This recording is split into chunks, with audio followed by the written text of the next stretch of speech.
There's something many survivors eventually realize. Silence doesn't always come from survivors. Sometimes the silence comes from the institutions themselves. Organizations that publicly talk about values like truth, integrity, accountability, and protection can suddenly become very quiet when difficult questions appear. And that silence can be confusing, because most of us grow up believing that institutions exist to protect people. We are taught that if something serious happens, there are systems in place that will step in, investigate what happened, and make things right. We're told that if you tell the truth, the system will respond, that there are procedures, that there are leaders responsible for addressing harm, that there are mechanisms that exist to ensure justice and accountability. But for many survivors, the reality turns out to be far different. Sometimes when survivors speak out, the response they encounter is hesitation or delay. Sometimes it's careful language that seems to say something without really saying anything at all. And sometimes it's pure silence. So today I want to talk about a question that many people quietly struggle with but rarely discuss openly. Why do institutions stay silent when survivors speak out? My name is Lisa Pink Matsky, and this is Real Talk with Pink. This platform is about truth, it's about accountability, and it's about making sure survivors are heard. And today we're talking about something that is uncomfortable but incredibly important: institutional silence. Before we go deeper into this topic, I want to say something that I think is really important. Not every person inside an institution is trying to hide something. In fact, most people inside organizations are good people. They believe in the mission, they believe in the institution is doing good work, they believe the values of the organization promotes are real, and many times those beliefs are sincere. People join organizations because they want to contribute to something meaningful. They want to help, they want to make a difference. But institutions themselves are more than just the individuals inside them. Institutions are systems, and systems develop patterns. They develop priorities, they develop instincts. One of the strongest instincts that many institutions develop over time is the instinct to protect themselves. When something threatens the reputation of an organization, the system often reacts defensively. Not always intentionally, not maliciously, but instinctively. Understanding that instinct helps explain why silence sometimes becomes the response. For many institutions, reputation is one of the most valuable assets they have. Reputation builds trust, trust builds influence, and influence builds stability. And stability allows the institution to continue functioning. Organizations rely on public confidence, on communities believing in their mission, and they rely on people trusting that the institution operates with integrity. Because of that, institutions often work very hard to maintain a positive image. When serious allegations arise, leaders may immediately begin thinking about how the situation could affect the organization.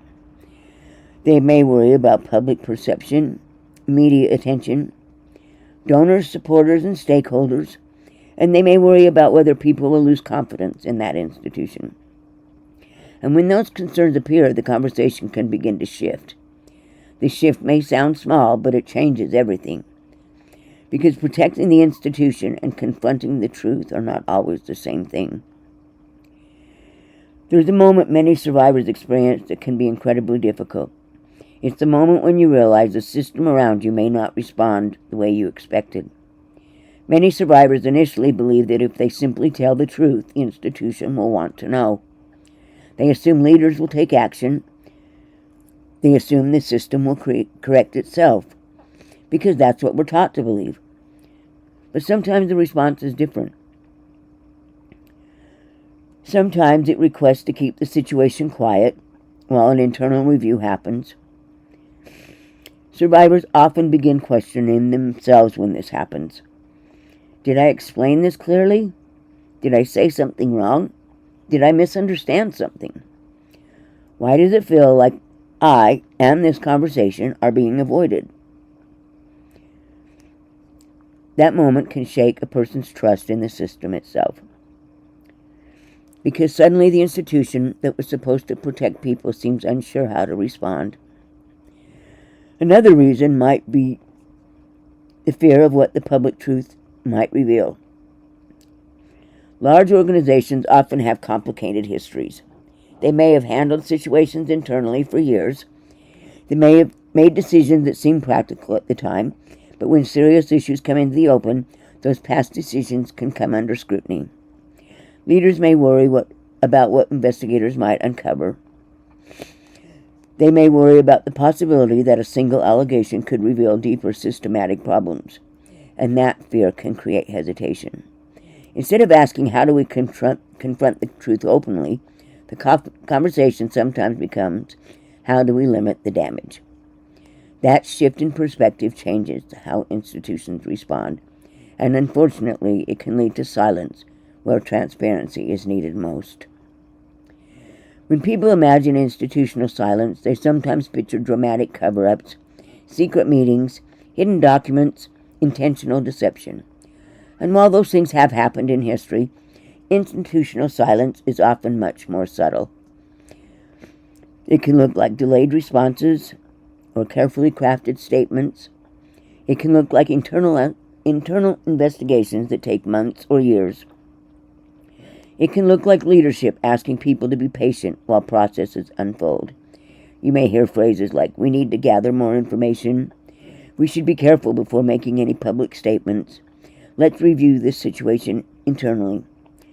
These phrases may sound reasonable, and sometimes they are, but over time they can create a pattern where problems are quietly contained instead of openly addressed. The focus becomes managing the situation rather than confronting the truth. And when managing the situation becomes a priority, transparency slowly disappears. Institutions often develop a very specific kind of language when responding to allegations. You may hear statements like, "We take these concerns very seriously," "We are reviewing the matter," or "We are conducting an internal investigation." But more often than not, they serve another purpose. They calm the public reaction.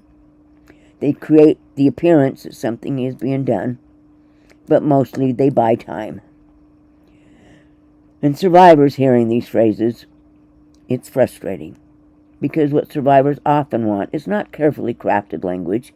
They want acknowledgement, honesty, and accountability. And when those things don't appear, it feels like the institution is avoiding the truth. Another major reason institutions sometimes remain silent is legal risk. Admitting wrongdoing can have significant consequences. It can open the door to lawsuits, create financial liability, expose patterns of past behavior, and because of that, legal advisors often recommend cautious communications. Statements are reviewed, language becomes extremely careful, and sometimes institutions are advised not to speak publicly at all until legal matters are resolved. From a legal standpoint, that strategy may make sense, but from a human standpoint, silence can feel painful. Because when someone speaks out about harm, silence feels like dismissal. Another factor is loyalty. People who work inside organizations often feel deeply connected to them. They believe in the mission, they respect their colleagues, they want the institution to succeed. So when serious allegations arise, it can create internal conflict.